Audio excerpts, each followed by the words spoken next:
Big business is also weighing in on how municipalities must be run. In at least one metropolitan municipality, big business has taken exception to the rate increases. The Border-Kei Chamber of Business has recently opposed the Buffalo City Metropolitan Municipality's proposed rate increases, arguing against any increases above the inflation rate, including the 100% proposed increase to sanitation and refuse removal rates. Well, for more on this, let's cross now to my colleague Bulelani Phillip. Thanks very much, Bulelani, for joining us. Very contentious issues there indeed. Tell us more.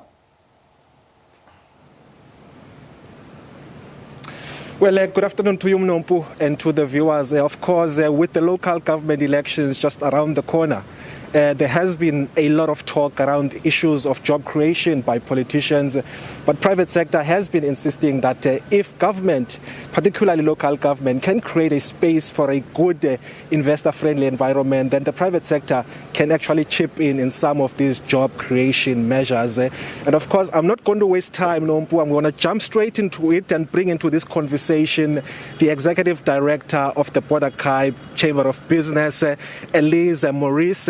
Thank you so much for joining us. Thank you. Of course, as big business, you've had concerns in the past, but here in the Buffalo City Municipality, what are you finding as a stumbling block in terms of investing and also trying to grow businesses? Good afternoon, Bulelani, and good afternoon to the listeners as well and the viewers. Some of the stumbling blocks that we're experiencing in our area is lack of scarce or critical skills. You know, with the brain drain that happened, you know, there's definitely a shortage of technical skills or critical skill shortages. Also, our infrastructure, you know, we need to definitely look at a way, especially our harbour here, how to maximize the use of our port so that we can attract investment through our port, and that speaks to the actual maintenance of our port and maybe our deepening and expansion of our port as well. We have had recently the Minister Pravin Gordhan come and speak with us, and definitely they are doing their utmost best on their side to see how we can unlock the economic potential of our harbour here in East London. So things are very positive on that end. At a high level, we hear around projects such as the special economic zones. Are you finding that the promised jobs or investments are actually yielding results when you come to areas like East London?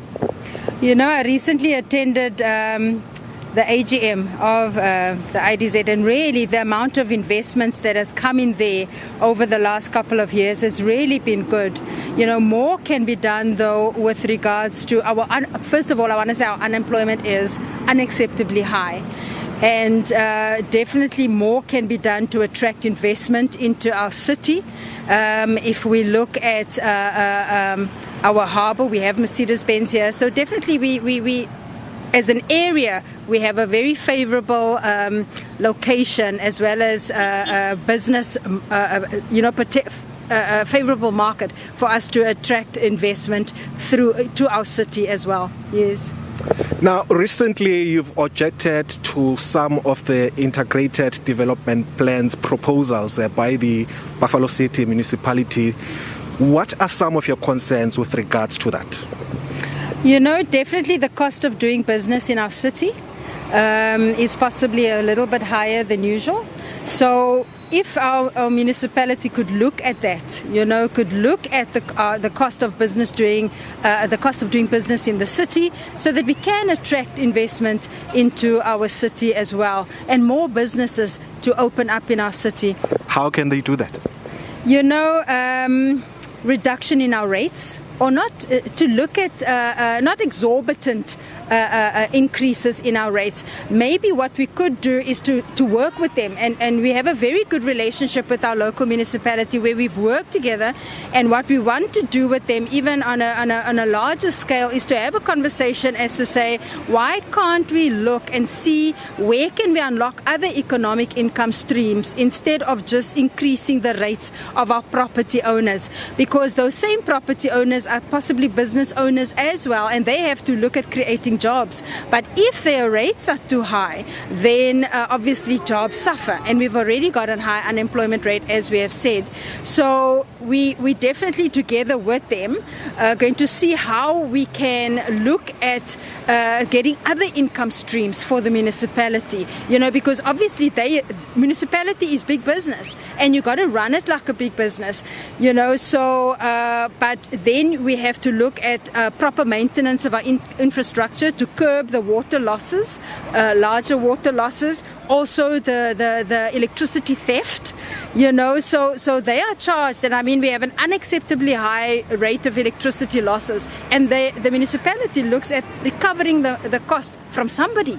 And usually it's the property owners, and I don't think that is fair. We really have to look at how we can unlock, or how we can unlock more income streams that the municipality can tap into instead of just property rates. How has been the impact of the ongoing load shedding and energy challenges in the country for businesses here in East London and around? It has been crippling, to put it mildly. The other day, my son and I drove, and we wanted a takeaway because it was load shedding, and most of the takeaways were closed, and it was at a critical dinner time between 6 and 9. So can you imagine the losses, the income losses because of that? So it's running into billions. And we definitely as a country need to look at different cleaner and greener energy sources. I mean, with the advancements in technology these days, we really can look at how we can create other energy sources to generate electricity for ourselves. The other thing I think that the government needs to look at, you need to look at home. Your charity begins at home. We cannot supply electricity to our neighboring countries if we don't even have a reliable electricity supply for our own country. So our appeal to our government, look at supply your own country first properly. Make sure there's a reliable, sustainable and secure energy supply for the businesses to run more efficiently before you look at supplying to other countries. All right, thank you so much, Lizelle Maurice. She is the Executive Director for the Border-Kei Chamber of Business, giving some bold statements around what government should do in terms of tackling the ongoing energy challenges in the country. On that note, Nompu, it's back to you in studio.